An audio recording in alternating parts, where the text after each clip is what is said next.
দুইটি কারণে অধিকাংশ মানুষের রোজা হচ্ছে না। এই রোজা রেখে তাদের কোনো সওয়াব হবে না, আরো গুনাহ হবে, এবং এই রোজা আল্লাহ তাআলার কাছে কোনো দাম হবে না।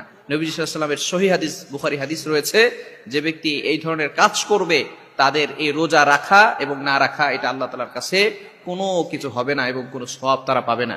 এই জন্য দুইটি কাজ থেকে আমাদেরকে দূরে সরে আসতে হবে। মনে রাখতে হবে, রোজা হচ্ছে আমরা আল্লাহ তাআলার জন্য রাখি।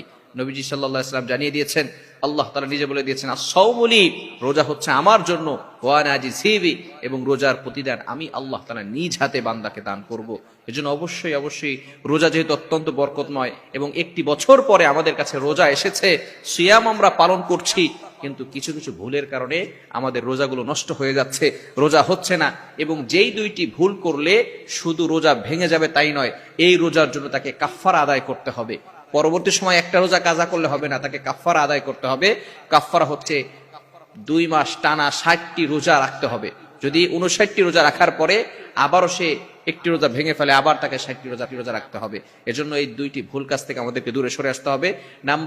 এক নাম্বার হচ্ছে, যারা রোজা রেখেও কোনো সওয়াব পাবে না, এই রোজা কোনো কার্যকরী হবে না, এই রোজা আল্লাহ পাক রব্বুল আলামিনের কাছে পৌঁছাবে না, সেটা হচ্ছে হারাম ভক্ষণ যারা করবে।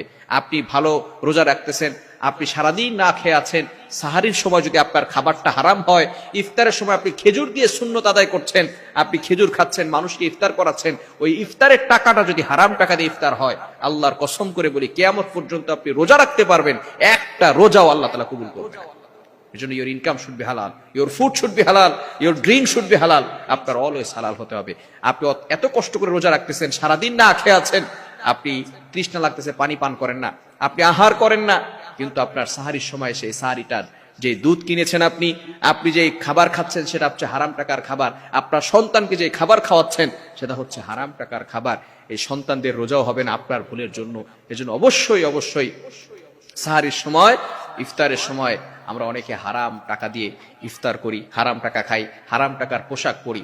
আমরা অনেক সময় যেই খাবারগুলো দেখি যে এটার ভিতরে কোনো খারাপ কিছু আছে কিনা, হারাম কিছু আছে কিনা, কিন্তু আমার টাকাটাই যে হারাম এটা আমরা অনেক সময় খেয়াল করি না।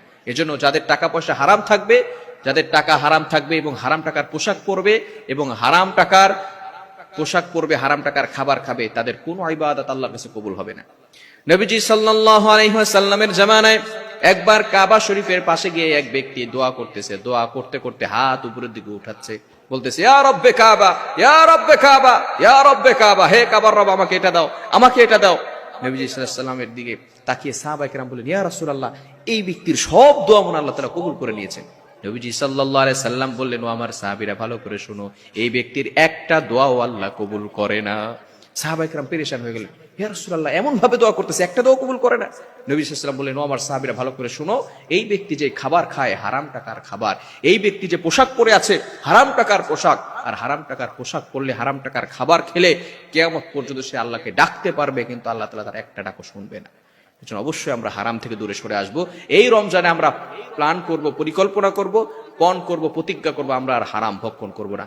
নাম্বার 2, দ্বিতীয় নাম্বার হচ্ছে, ইয়াং পিপল যারা আছে তারা এই ভুল কাজটা বেশি করে থাকে, মাস্টার বিশুনে তারা লিপ্ত হয়ে যায়, হস্তমৈথুন তারা করে, যার কারণে তাদের রোজা নষ্ট হয়ে যায়। অনেকে জানেই না, অনেক যুবকরা আছে তারা মনে করে এটা তো কোনো গুনাহই না, এটা কোনো গুনাহ না, রোজা রেখেও তারা এই ধরনের গুনাহের কাজে লিপ্ত হয়ে যায়। কারণ 11 মাস ধরে এই ধরনের খারাপ অভ্যাসে সে লিপ্ত হয়ে গেছে, রমজান মাসেও সে এই অভ্যাস ছাড়তে পারছে না।